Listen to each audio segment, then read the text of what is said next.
Welcome, and thank you for standing by. All participants will be able to listen only until the question and answer portion. Today's conference is being recorded. If you have any objections, you may disconnect at this time. I would now like to turn your conference over to Ms. Leslie Evans. Ms., you may begin.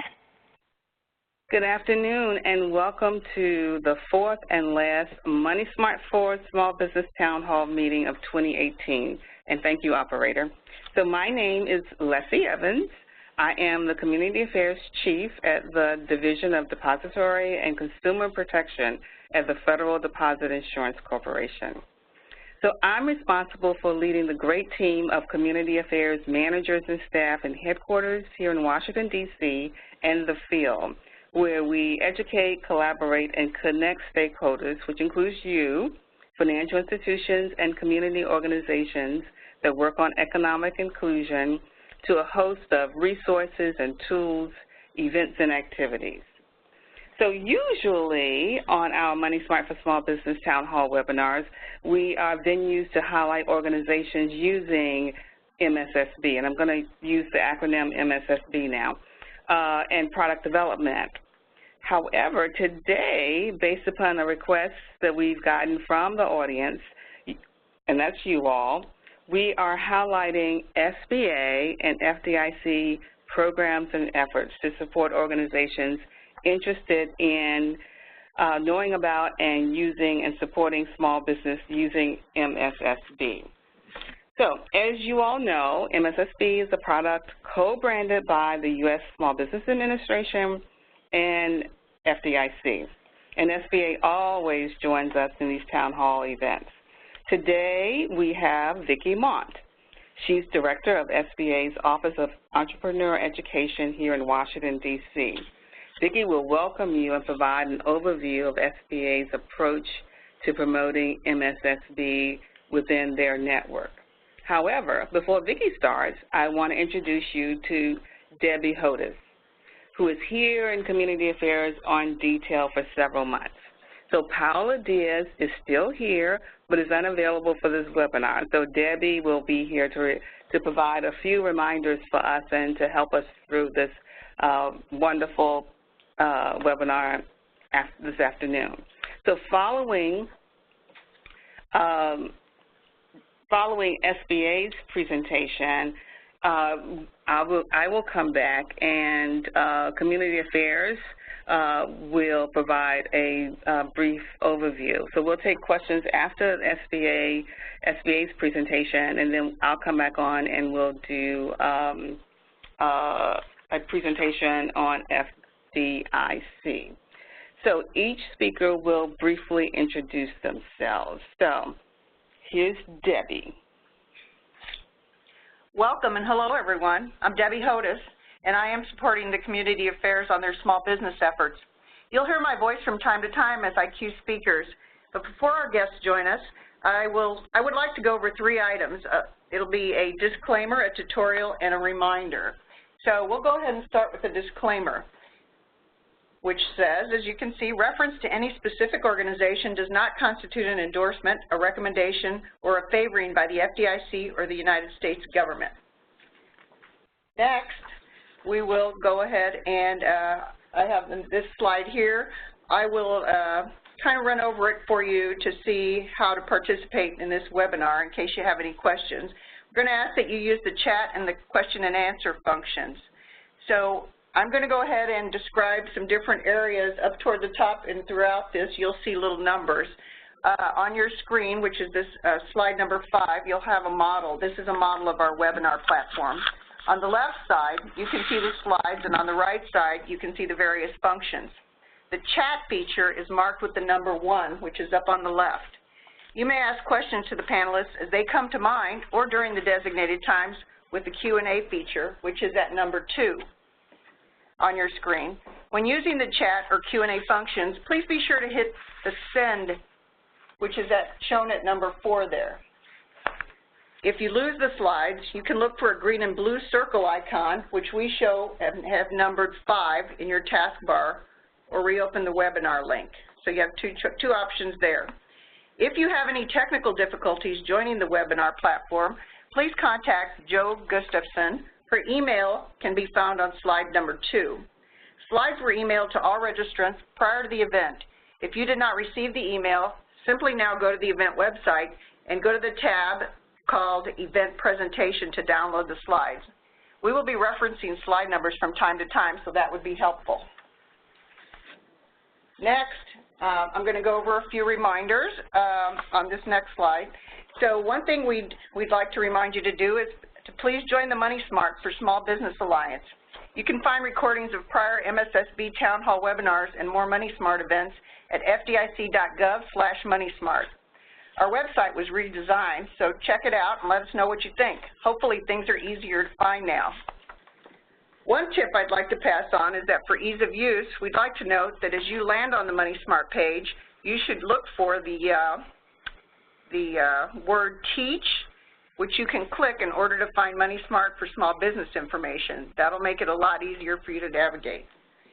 You can also download any MSSB module and the MSSB Train the Trainer curriculum from anytime from catalog.fdic.gov. Thanks for the questions that have already been submitted during the registration process. We've already addressed some of them on a one-to-one basis, and some will be answered at the designated question and answer segments. We are monitoring your questions via the webinar platform and by email. Please be reminded, finally, that all participant lines are muted. And that's all for the reminders. Okay, so Vicki, I'm going to turn the mic over to you. Okay, thank you, Leslie. I'm Vicki Munt. As Leslie said, I'm the Director of Entrepreneurship Education in the Office of Entrepreneurial Development, and I will begin by sharing with you some of the key accomplishments that SBA did this year. In fiscal year 2018, the agency launched an initiative called SBA Reimagined. During this initiative, we looked at improving outreach to small business owners and aspiring entrepreneurs who might want to know more about the services that SBA provides. The new brand is our most visible symbol of our reform. Administrator McMahon made it her mission to visit all of the 68 SBA district offices over the past year, and during that time she met with small businesses in the area and had roundtables, and her goal was to make sure that SBA is no longer the best kept secret. So she just completed the 68th district office yesterday. She was in Hawaii, and so she has been to all 50 states and to our territories as well that have offices and is spreading the word about SBA. So some of our specific accomplishments are SBA approved more than 56,000 loans in the 7A and 504 loan programs, $30 billion to small businesses supporting over 600,000 jobs. Minority business owners received a record $9.7 billion in combined 7A and 504 lending. And SBA's 7A lending program for women-owned businesses grew in total dollar and volume to $7.4 billion. Entrepreneurship is a team effort, and SBA ensures small business owners do not have to go alone. The SBA's 68 district offices, as well as our resource partners, mentor and train more than 1 million entrepreneurs. We also announced this past spring the federal government met the small business prime contracting goal for 2017, awarding 23.9% of all government contracts to small businesses. And as part of this, 5% of those federal contracting dollars go to small and disadvantaged businesses. 5% of federal contracting dollars go to women-owned small businesses. 3% federal contracting dollars go to the hub zone, and another 3% of the contracting dollars to service-disabled, veteran-owned businesses. So our other key point is disasters. When a disaster strikes, the SBA is there for you with affordable and accessible loans to get your business, home, and life back on track. From wildfires in California to hurricanes in Florence, in the Carolinas, and even Michael in Florida declared disasters in 2018, upended many communities.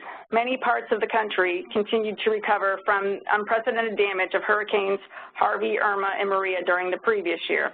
SBA works with FEMA and other federal agencies as well as partners at the state and local levels to help make these areas' economic recovery occur as expediently as possible. During 2018, SBA approved more than 140,000 disaster loans for nearly $7 billion. So SBA works to ignite the change and to spark action. We like to say we start, grow, expand, and recover. Working with SBA, small business owners and entrepreneurs are empowered to succeed with access to capital, valuable resources, business know-how, and the right expertise for each stage of the business life cycle. We like to ask, where are you in your business life cycle? What are you looking to achieve? Do you want your business to start, grow, expand, or recover? We have an extensive resource partner network. When you need reliable advice to start or grow your business, the SBA can connect you with experts who understand the business climate at a national level or in your specific region or market. SBA's Resource Partner Network helps to extend our reach to serve our nation's small business community beyond our district offices. Whether you need to create successful business plans, get expert advice on expanding your business, or train your team, the SBA makes sure you're never far from the help that you need. You can find the resource partner closest to you by using our local partners search page or sba.gov/local assistance. So now I'm just going to highlight our different resource partners. SCORE is the nation's largest network of volunteers. They're expert business mentors with more than 10,000 volunteers and over 300 chapters. SCORE volunteers provide free mentoring to small business entrepreneurs on a wide range of business topics, everything from how to write a business plan, how to arrange funding and manage cash flows, to how to develop effective marketing and web-based retailing. Business owners can access SCORE via free ongoing face-to-face mentoring sessions or through our email mentoring sessions. In addition to mentoring, SCORE also offers free low-cost educational workshops each year, both online and in person, designed to educate entrepreneurs on every aspect of successful small business ownership.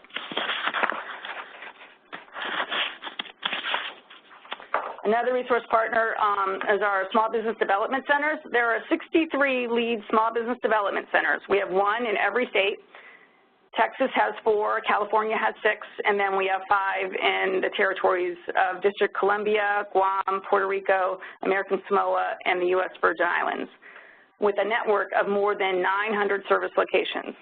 The SBDC program is designed to deliver up-to-date counseling, training, and technical assistance in all aspects of small business management.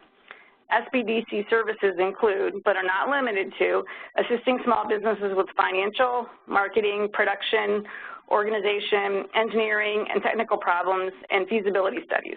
SBDC's economic development research activities include international trade assistance, technical assistance, procurement assistance, venture capital formation, and rural development. And our third resource partner, women's business centers. There are more than 100 women business centers throughout the U.S. They serve a wide diversity of geographic areas, demographic populations, and economic environments. Many centers offer training and counseling in a number of languages and dialects, helping reach underserved markets with a variety of unique and innovative programs. Each women's business center tailors its services to the needs of its individual community. Each provides training in finance, marketing, management, and the internet, as well as offering access to all of SBA's financial and procurement assistance programs. Now I'm just going to talk a little bit about how SBA, some of our success stories with the Money Smart. Here are 3 examples of SBA's resource partners using Money Smart. SCORE chapters are actively involved in Money Smart Week to provide information on starting and financing a business. Secondly, the Pathway Women's Business Center in Nashville, Tennessee started a Money Smart for Small Business workshop that meets on Tuesday nights, and participants are introduced to a different topic in each session and provided an overview, basic concepts, and key points. And third, the State University of New York, Syracuse uses a Money Smart for Small Business as a resource tool to host lunch and learn meetups to teach the entrepreneurs the financial basics of running a business. I did have one other example. We have an Asian Pacific Islander Women's Business Center in Los Angeles that provides Money Smart for Small Business training in Chinese, Korean, Japanese, Thai, and Filipino. You can imagine all that. So our key takeaway here is that SBA and FDC work together and will continue to advocate financial education, develop strategic alliances, and most importantly, help entrepreneurs understand financial planning concepts that will lead to successful business venture. In closing, SBA has many local resources that can help you with your small business, whether it's getting started or looking at strategies to grow your business. Simply visit SBA's website at www.sba.gov. So if anyone has any specific questions, we can answer them now. Thank you, Vicki. So we have one question. Yes, thanks again, Vicki. That was a great presentation. I have a question. Can you tell us what programs are available for female active duty service members who are in the process of retiring or honorably discharged? We think the SBA has specific lending goals for veterans and also has technical assistance program called Boots to Business. So we'll let our SBA colleagues take this question. Well, thank you. I can answer part of it. We do have, we have a specific veterans business outreach centers, VBOCs we call them. There are 22 of them that are located throughout the United States, and they have all the information on all programs specific to veterans. The Boots to Business I'm familiar with because I'm really, in entrepreneurial development, we do counseling and training and stuff, and Boots to Business is part of one of the counseling programs that's offered as military members transition out of the military. We partner with them. Our small business development centers do a lot of the actual teaching in coordination with the VBOCs on helping them to transition in case they want to open a new business as they transition out of the military. As far as specific lending programs, we don't have them anymore. There was one or two different ones. They've ended, but there are discounts that are available on paying back a loan, if you will. But the specifics of it, I would really encourage you to actually go to one of our VBOCs or find one of them, and easiest way to find them is to go to our website and then just type in, VBOC, Veterans Business Outreach Center, and they'll show you where the 22 of them are and how to get in touch with them. Thank you, Vicki. So we will take questions at the end. So let me move forward with an introduction on our work in community affairs here in FDIC. So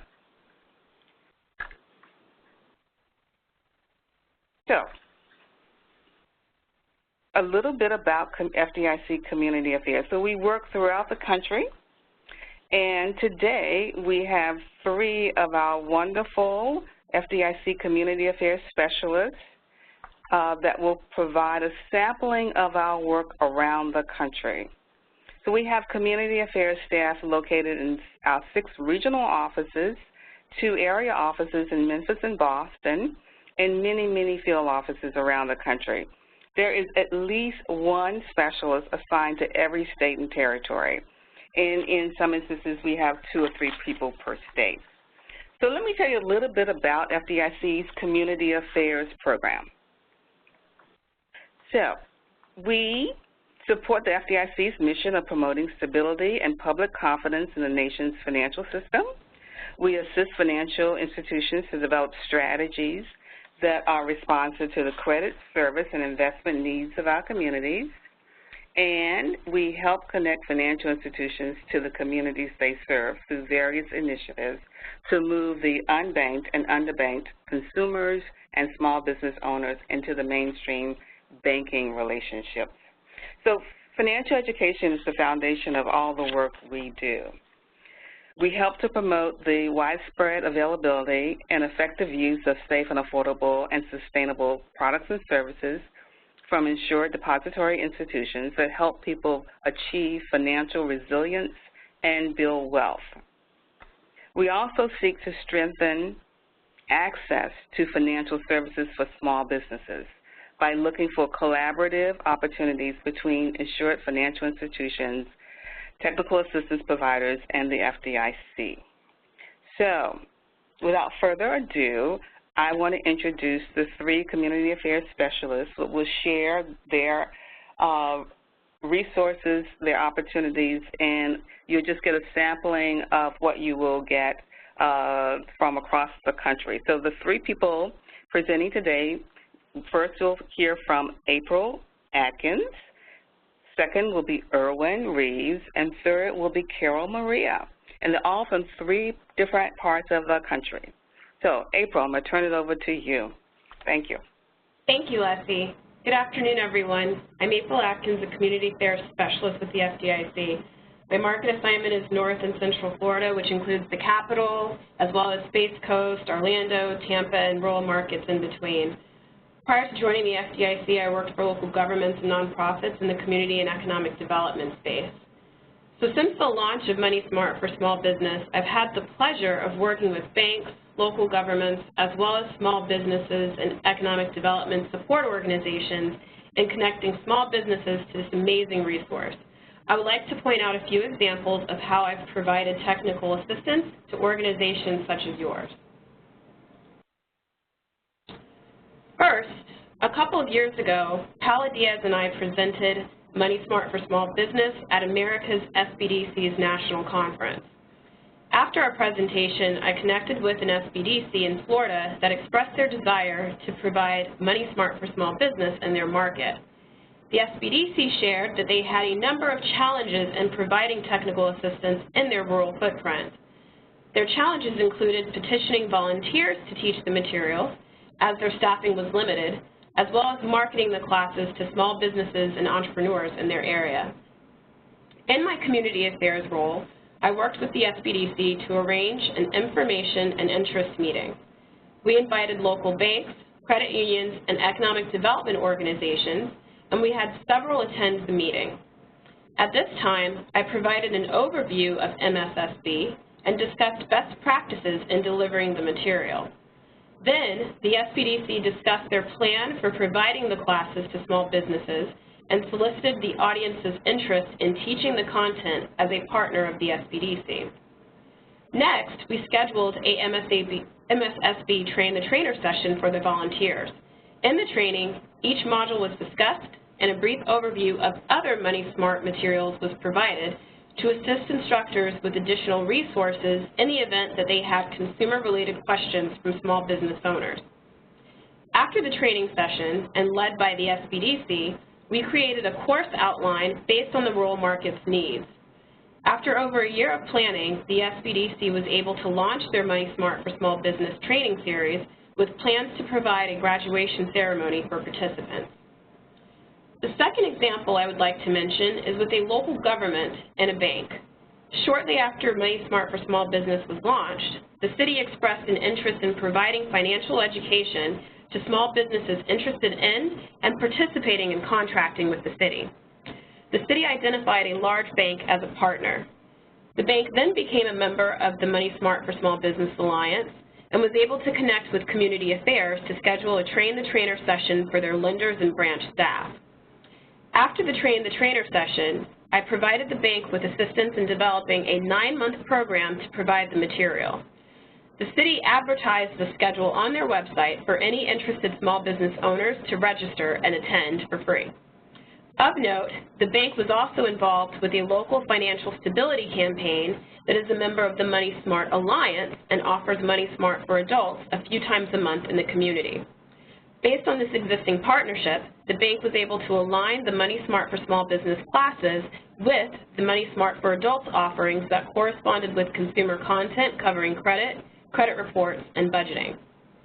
The last example relates to disaster recovery and emergency preparedness. Over the last few years, Florida has experienced a number of hurricanes. At statewide conferences, events, and workshops, I have provided information on how to use the entire Money Smart suite, adults, older adults, young people, and small business, to assist consumers and small businesses with disaster preparedness and recovery. Here's the entire suite of Money Smart. As you can see, we have materials available for everyone. In addition to Money Smart for Small Business, MoneySmart products include instructor-led, such as our recently updated MoneySmart for adults, and self-paced materials for people of all ages. The materials are available in multiple languages, and of note, MoneySmart for young people includes 2 lessons on youth entrepreneurship, starting a business and maintaining a business. As a reminder, you can customize MoneySmart materials to your needs and the people you serve. In fact, MoneySmart is not protected by copyright, so you can use the materials on their own or in combination with other products. Thank you for your attention. I look forward to your questions at the end of our town hall. Now I'll turn it over to Erwin. Thank you, April. Good afternoon. My name is Erwin Reeves. I'm a Community Affairs Specialist in the San Francisco region, and I'll be providing a brief overview of the customization of MoneySmart for Small Business curriculum. In March of 2018, so earlier this year, our Office of Minority and Women Inclusion requested that we present a workshop at the National Res 2018 conference. This conference is put on by and hosted by the National Center for American Indian Enterprise. It's a procurement conference that focuses on American Indian small businesses and really is designed to help those businesses prepare to be good government contractors. After talking with our Office of Minority and Women Inclusion and the hosts of the conference, it was determined that the best module that we could use to provide them with the most depth, that being the attendees, was the financial management for small businesses. As we continued that conversation, it became clear to me that we needed to expand on our use of the cash flow management module, but the challenge was that we needed to cover a lot of material in a limited period of time. So what I did was essentially take components of the financial management for small business curriculum and combine it with some of the components of our managing cash flow module. As you can see from the agenda, any of these items could be utilized to take up to an hour for a workshop if you start getting into the detail and working with the attendees related to their questions that they have. Additionally, as you look and see the bookkeeping module and the financial statement line item, these are recurring activities that happen within the curriculum overall, and so you can utilize the material that we have from any of the modules and integrate them together. And so that's what we did in this particular instance, to utilize and optimize both the visual appeal and the ability to deliver the information in a fairly short period of time. The first thing that we wanted to do was make sure that we allow the attendees to understand what the learning objectives would be and how they would get benefits from this. And I'm going to backtrack just for a quick second. If you notice within this curriculum in the short period, or excuse me, the agenda, in the short period of time, I essentially asked the attendees permission to allow me to rapidly go through the first 3 items and for them to hold their questions until we reach the point within the bookkeeping segment to start interfacing with one another and expanding on the discussion. As we move through the benefits of the financial management piece, we were able to spend time talking about why they needed to make sure that they were paying more attention to their financial management, because as practitioners, artisans, and small business owners, it's imperative that they actually have the ability to understand what their business is and be able to explain it to others. And that includes understanding where and what their profitability is and understanding what their growth potential is. As we segue through the workshop, we then started discussing the importance of financial management as it relates to using modern technology. Software is very important from that standpoint because it allows the small business owner to spend more time focusing on developing business and not spending hours and hours really trying to crank out vital financial information by hand. After we made it through that component, we actually spent time, and this is where the slide deck started to be shuffled, was to actually incorporate some of the components from the Managing Cash Flow module in order to provide sufficient visuals to encourage our conversation. And so as we started to expand, as I indicated, I asked the attendees not really ask any questions. At this point, you can see that this diagram has a lot of moving parts, but this is an opportunity for us to engage in good dialogue related to the activities of their business and what bankers are looking at, what potential investors are looking at, and determining whether or not they have the ability to manage their finances sufficiently. It should be noted that there is a component for cash flow management within the module for financial management, and it expands on the use of the financial statements, but it also has components around cash flow and those projections that are needed to help determine what happens with the business and finance. Finally, we were able to segue back into the actual primary components of the module and start emphasizing the importance of the profit and loss statement, their use of the cash flow statement to make decisions. But as you can imagine, at this particular point, the questions are flying really fast, and there's a lot of opportunity for us to have a further discussion and really get down into the weeds, so to speak, related to what these entrepreneurs, these small business owners, need to have and maintain as they try and build their businesses. So we returned to the core components of the module and then continued our discussions from there. Finally, we got to the last part, and I do want to emphasize that this has really been a very brief overview. We actually provide samples of the financial statements and what they look like. That means a balance sheet, that means a profit and loss statement, in order to incorporate that discussion.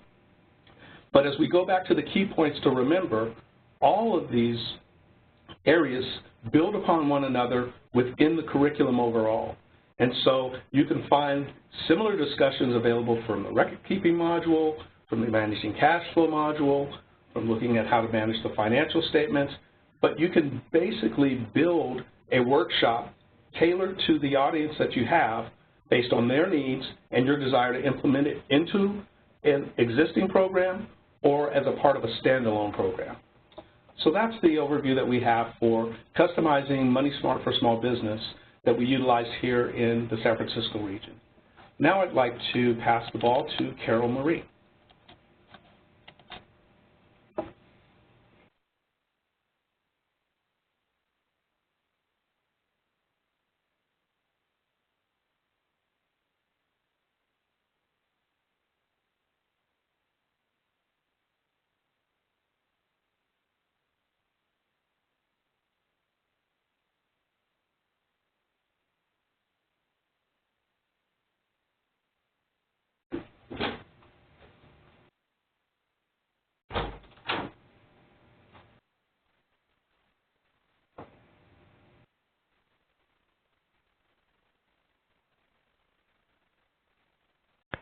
Carol, we're unable to hear you. Please hit your mute button. Hello, everyone. Thanks, Erwin. I just wanted to start with the fact that it's an honor today to speak to everyone about the successes Community Affairs shares across the nation to work with small business owners by modifying the Money Smart Suite and the Money Smart for Small Business modules. My background is working with CDFIs, CDBG loan funds, SBA revolving loan programs, and women's business centers. I joined the FDIC about 6 years ago and have really had fun learning how to use this tool to better incorporate business technical assistance in our communities. As community affairs specialists, we often host roundtables, forums, and other events that incorporate Money Smart into the discussion or highlight deployment strategy community organizations and banks work together on jointly. I'm going to share 3 examples of how Money Smart for Small Business was used as a way to improve the delivery of programming by different partners. Our first success was with an SBDC located in a rural community in Wisconsin. They wanted to find a way to improve the creditworthiness of businesses using their business planning services while managing their tracking obligations to find out that volume of loans moved through an SBDC office. This Small Business Development Center, with our participation, invited several banks to meetings to discuss this idea. They developed a creditworthiness certification course using Money Smart for Small Business and existing SBDC materials. As an added bonus, after the certification process was rolled out, the volunteer bankers added a component that offered businesses mock interviews for loans. Banks later learned that this interview process and the entire development process was eligible for CRA reporting, as most of them were intermediate small banks in the region. It was a great learning process where a range of professionals learned about best practices in their sectors to increase the number of small business owners knowing about or accessing bank services to improve SBDC impact.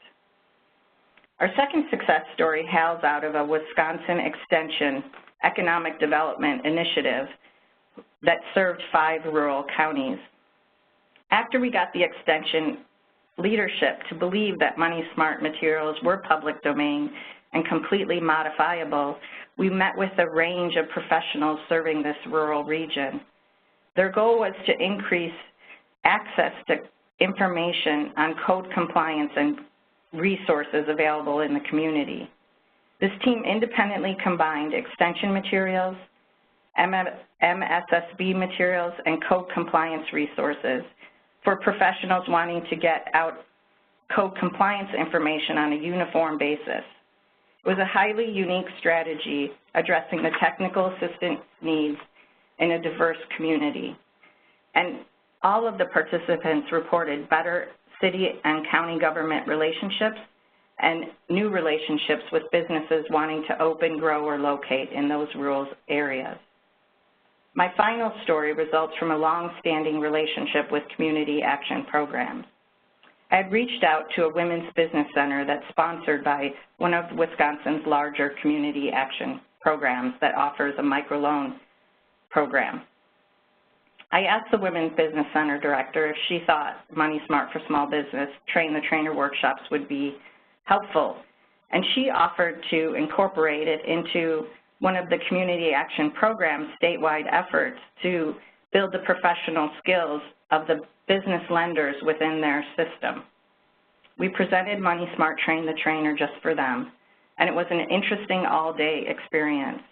From that, we know several partnerships evolved in local communities.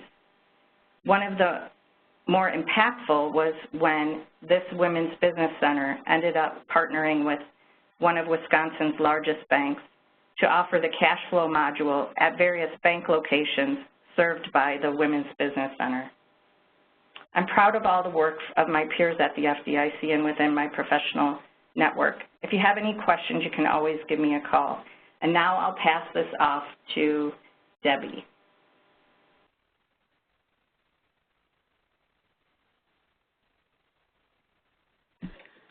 So hi, this is Leslie Evans. We will open now for questions.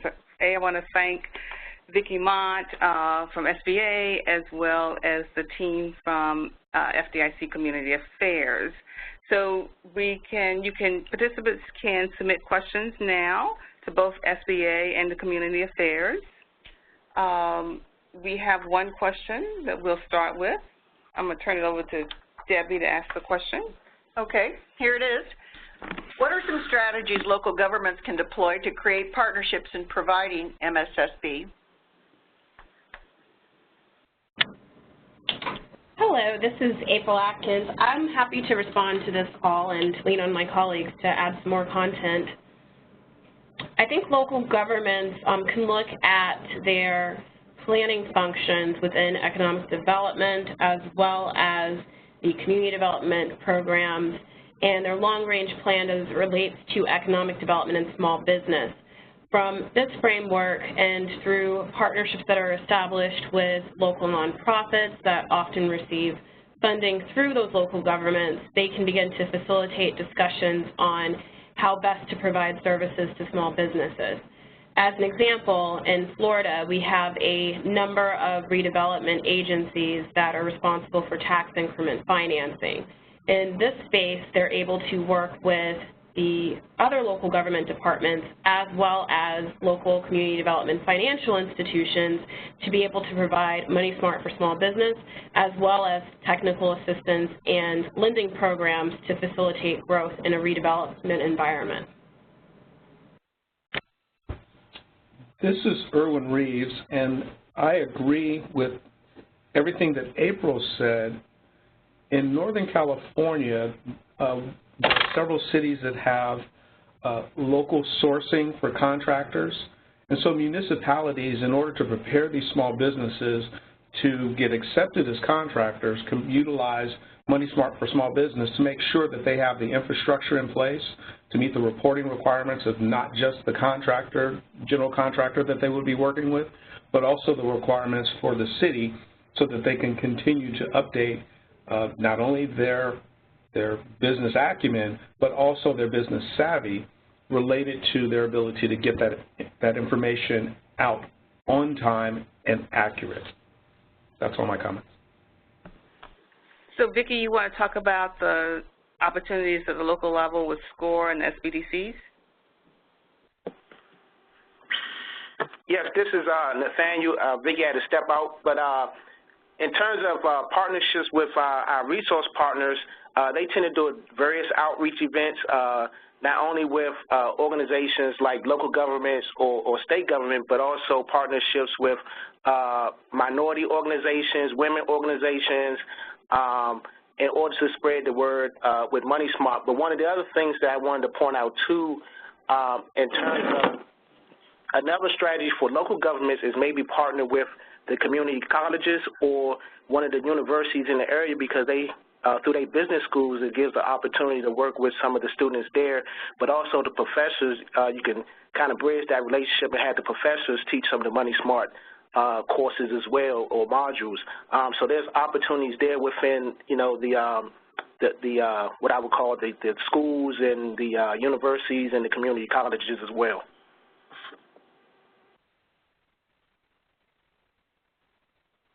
So thank you, and let me just introduce Nathaniel Bishop. He's with SBA.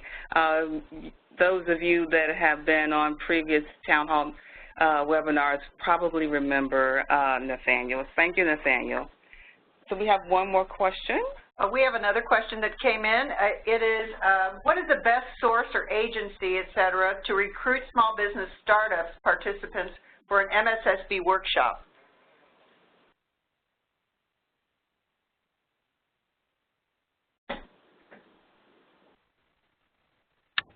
Can you repeat that question one more time, please? Yes. What are the best sources or agencies to recruit small businesses, startups? I think the question is, how do I find people for my training? Mm-hmm. I'm a technical assistance provider, and I'm seeking small businesses to train.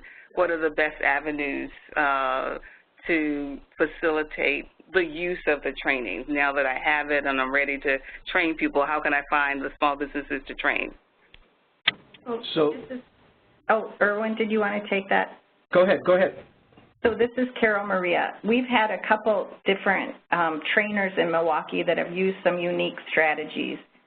One has served multiple business improvement districts, so they go to the leadership of a local commercial corridor, and then they sometimes knock door to door, they attend several meetings, and they announce that they're going to make the training available at a local public library.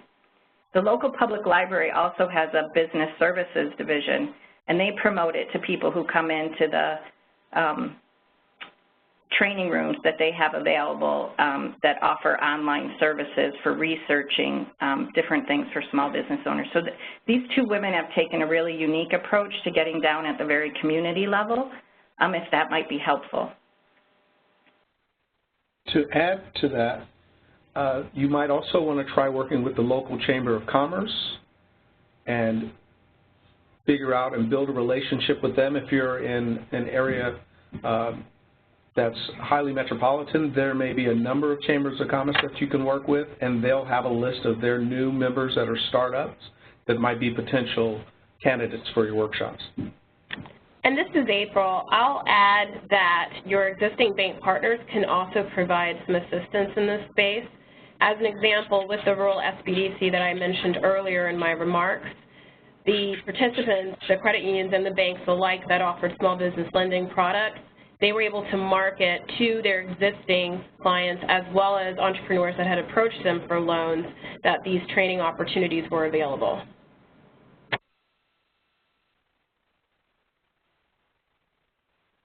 Okay, thank you. We do have another question. We have got some good ones. This one is, what challenges exist in rural markets that make providing small business technical assistance difficult to provide?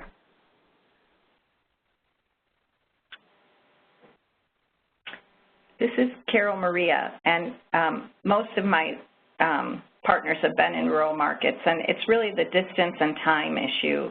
And so more and more we're seeing alternative delivery channels besides classrooms.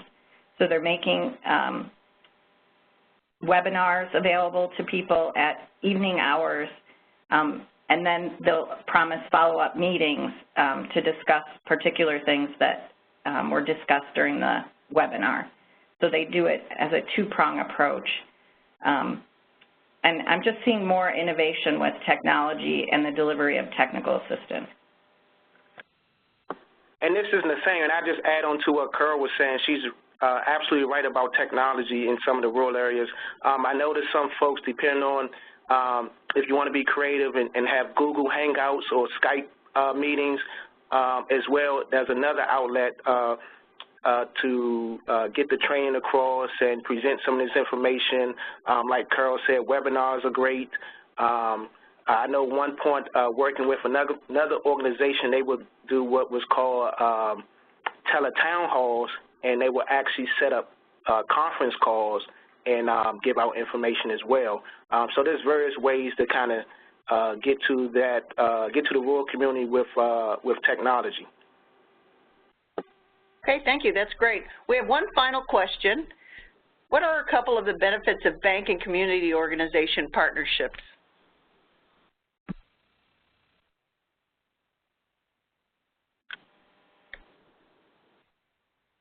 So this is Carol Maria. I'll take a first stab at that. Often small business owners are not familiar with all of the services available through banks, and often when the bank partners with a community organization to deliver technical assistance in the classroom or on a one-to-one basis, the business owners become much more familiar at asking bankers questions not only about the bank products, but also about the other products and ways to access things in their marketplace that the bankers are aware of, and they become mentors over time. That's what we saw with the SBDC relationship, was as time progressed in the certification program, the bankers became much more involved in the success of the individual owners of the businesses.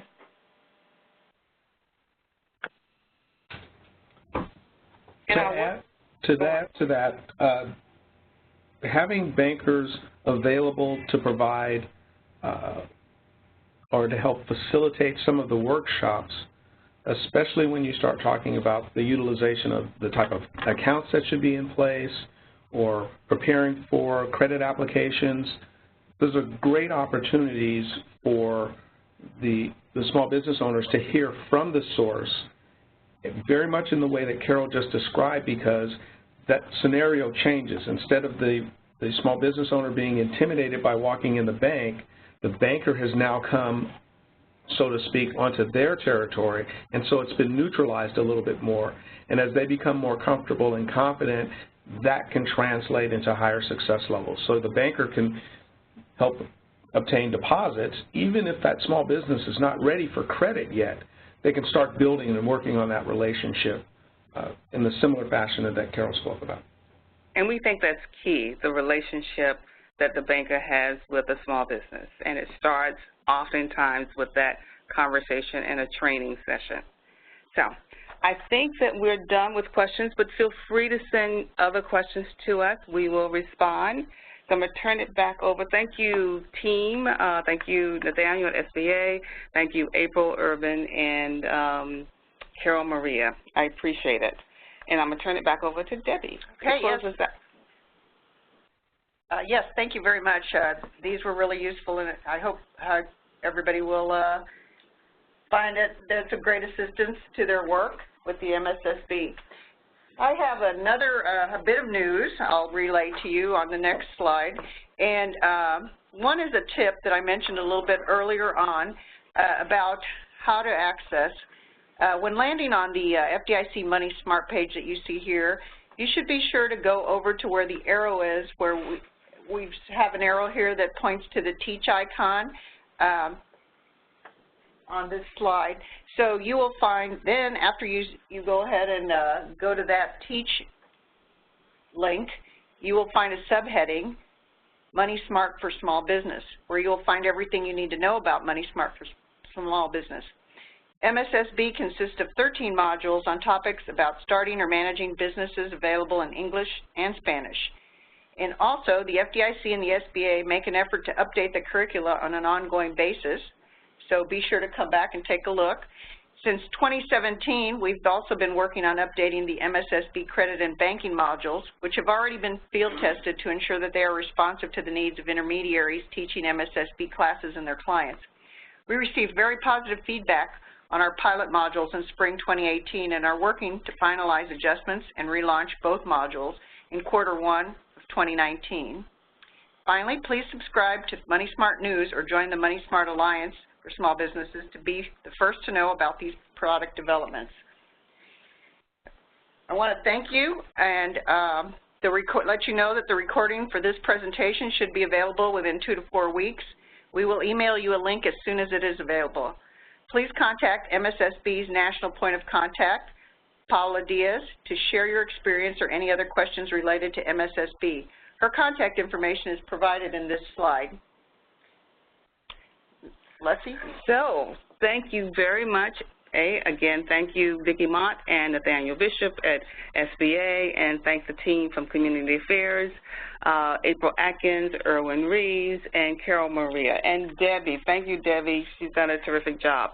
Happy holidays, and have a wonderful rest of the afternoon. Bye-bye. Thanks. Operator, you may end this event, please. Thank you for your participation. You may disconnect at this time. Speakers, please stand by.